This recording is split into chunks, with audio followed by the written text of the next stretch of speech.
दीदी दीदी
पानी दूंगी तू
सरोवरे फुटिल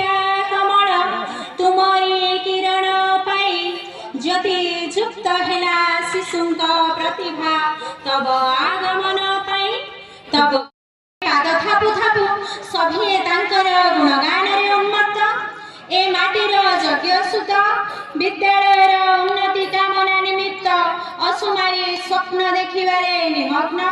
ସେ ହେଉଛନ୍ତି ଆମ ବିଦ୍ୟାଳୟ ପରିଚାଳନା କମିଟିର ସଭାପତି ଶ୍ରୀଯୁକ୍ତ ହୃଦୟ। ଧନ୍ୟବାଦ ଦିଦି, ଧନ୍ୟବାଦ। ବର୍ତ୍ତମାନ ମୁଁ ଆମର ମଞ୍ଚାସୀନ ସମସ୍ତ ଅତିଥିମାନଙ୍କୁ ନିବେଦନ କରିବି ମହାପ୍ରଭୁ ନିକଟରେ ମାଲ୍ୟାର୍ପଣ କରିବେ ଏବଂ ଆଜିର ଏହି କାର୍ଯ୍ୟକ୍ରମକୁ ଶୁଭାରମ୍ଭ କରିବେ।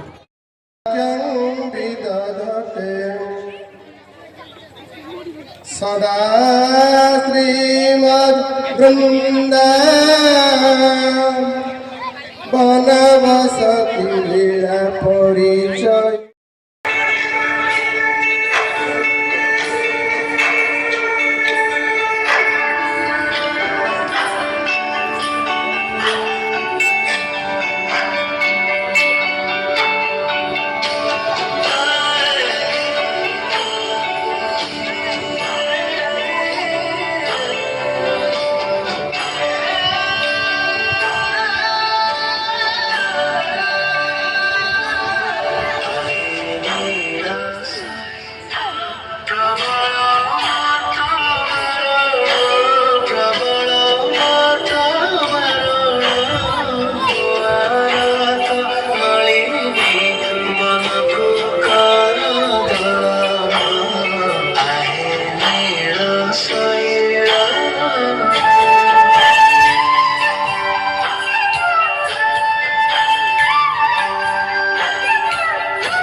ମଞ୍ଚାଧୀନ ଅତିଥିବୃନ୍ଦ, ସ୍ନେହର ମୋର ପିଲାମାନେ, ଗ୍ରାମବାସୀ ବୃନ୍ଦ, ଆଜି ହେଉଛି ଏ ସ୍କୁଲର ବାର୍ଷିକ ଉତ୍ସବ। ହ୍ୟାଲୋ, ଏ ସ୍କୁଲର ବାର୍ଷିକ ଉତ୍ସବ। ତେଣୁ ଏ ସ୍କୁଲର ବାର୍ଷିକ ଉତ୍ସବରେ ମୁଁ ସମସ୍ତେ ଚେଷ୍ଟା କରିବା ସ୍କୁଲର ବାର୍ଷିକ ଉତ୍ସବ ଏବଂ ସ୍କୁଲର ଉନ୍ନତି ହେଇପାରିବ।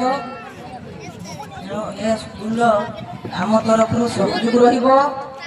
ଏ ସ୍କୁଲରେ ମୁଖ୍ୟ ଭୂମିକା ଶିକ୍ଷକ ଶିକ୍ଷୟିତ୍ରୀଙ୍କର, ବିଶେଷ କରି ପ୍ରଧାନ ଶିକ୍ଷକଙ୍କର। ମୁଁ ମୋର ସରପଞ୍ଚ ହିସାବରେ ଏ ଅନୁଷ୍ଠାନକୁ ଆଗକୁ ନେବା ପାଇଁ ଚେଷ୍ଟିତ। ପିଲାମାନେ ମନ ଦେଇ ପାଠ ପଢ଼, ଏ ସ୍କୁଲ ନା ଆହୁରି ଆଗକୁ ଯିବ। ଏତିକି କହି ମୁଁ ମୋର ବ୍ୟକ୍ତିଗତ ଶେଷ କରି ସମସ୍ତଙ୍କ ମଙ୍ଗଳ କାମନା କରୁଛି। ଜୟ ଜଗନ୍ନାଥ। ଧନ୍ୟବାଦ। ସଂକ୍ଷେପରେ ଆଜି ପୁରସ୍ତମ ହାଇସ୍କୁଲ ରତାଇର ବାର୍ଷିକ ଉତ୍ସବ ଏବଂ ପୁରସ୍କାର ବିତରଣ ଉତ୍ସବ। ଏ ଉତ୍ସବରେ ସଭାପତିତ୍ୱ କରୁଥିବା ସବୁବେଳେ ତ ତାକୁ ସାନ ଭାଇ ବୋଲି କୁହେ, ସାନ ଭାଇ ଶ୍ରୀଯୁକ୍ତ ସୁଖଦେବ ମହାନ୍ତି ମହୋଦୟ। ମୁଁ ମଞ୍ଚରେ ସମସ୍ତଙ୍କ ନାଁ ନେଇପାରିବିନି, ଖାଲି କହିବି ଯେ ମଞ୍ଚରେ ଉପସ୍ଥିତ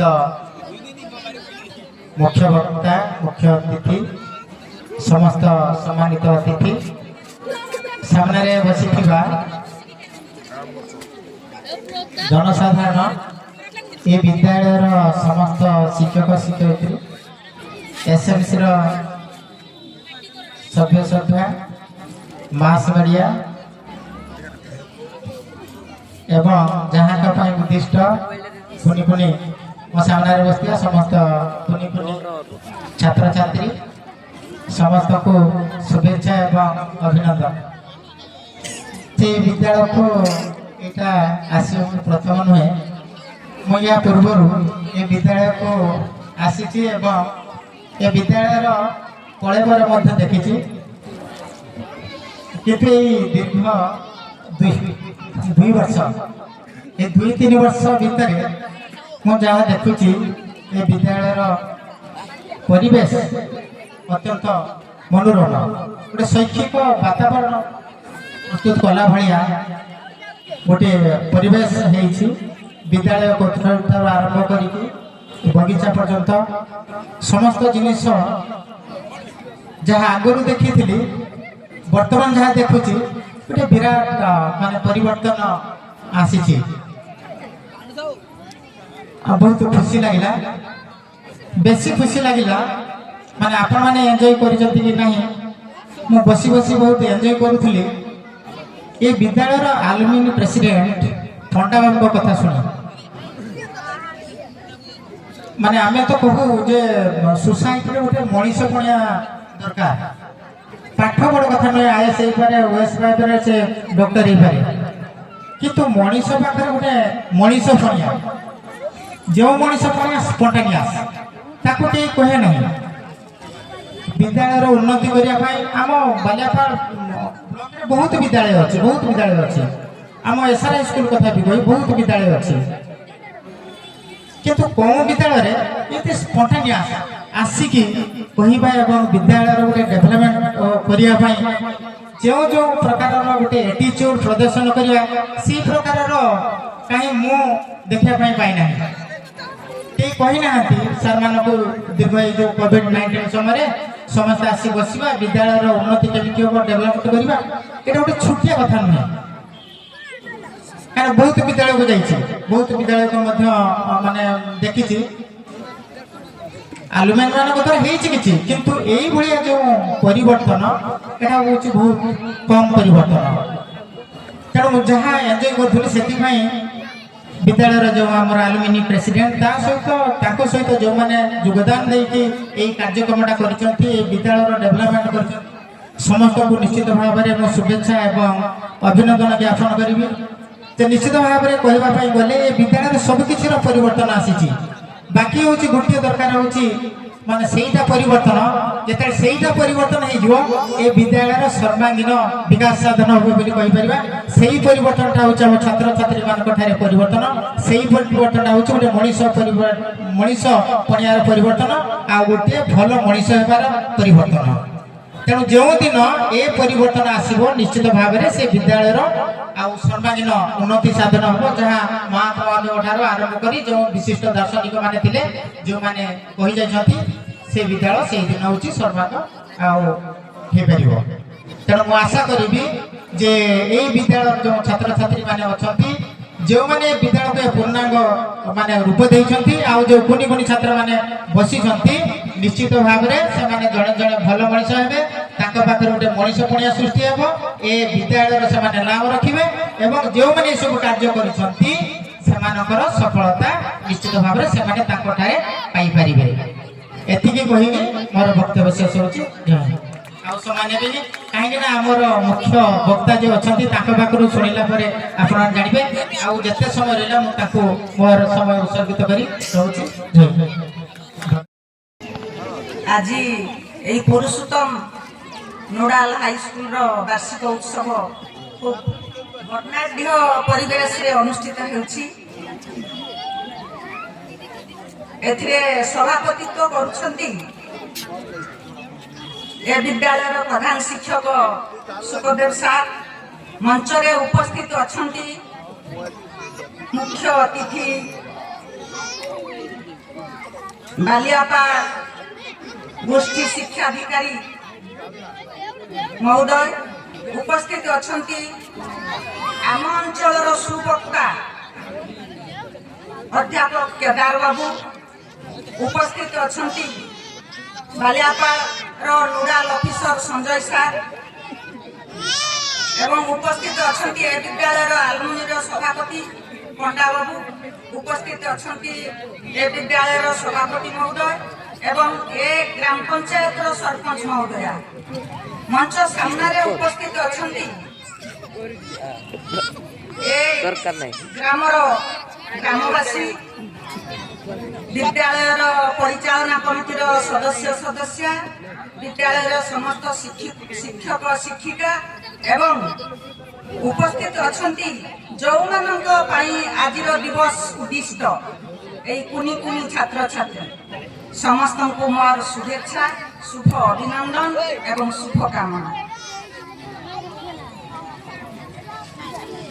प्रति शिक्षा वर्ष एक मधुर मुहूर्त को समस्त अपेक्षा थाए। आमर कुनी छात्र छात्री ठू आरंभ कर शिक्षक शिक्षक समस्ते अनेई बसी वार्षिक उत्सव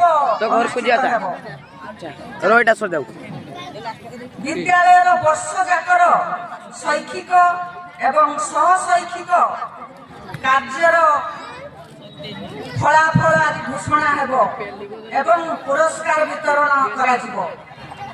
भारी आनंदर दिवसटे आज पिलांको पाई।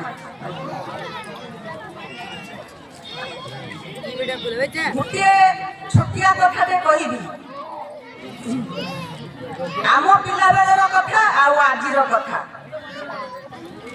आकाश पाताल फरक। सेतेबेले आम ऊपर चाप नथिला, आज जो प्रथम श्रेणी रु आज आम पिला मानक ऊपर चाप दउछु। परिवार तो एबे नहीं कहले चले, कारण सबू परिवार रे केवल बाप माँ गोटे पिला। आमे सेतेबेले 91 परिवार रे रहउथुलु। परिवार थिला हमर प्रथम स्कूल, जोठी की आमे बहुत कथा शिखि जाउथुलु परिवार। किंतु आज आम पिलांको सेही शिक्षा सेही संस्कार दवा पई आउ से परिवार नहीं। आमे समस्त केवल अनुभव करूछु। प्रथम रु पिलांको ऊपर जो चाप दउछु ताकू जो डॉक्टर इंजीनियर परिवार शासकीयता भितर पुरे दउछु बाध्य करी तार जो अंतर्निहित प्रतिभा रही सेटा रुचि जाउछि। आकाश सेठी आम समस्त भितर गोटे ईश्वरदत्त प्रतिभा रही।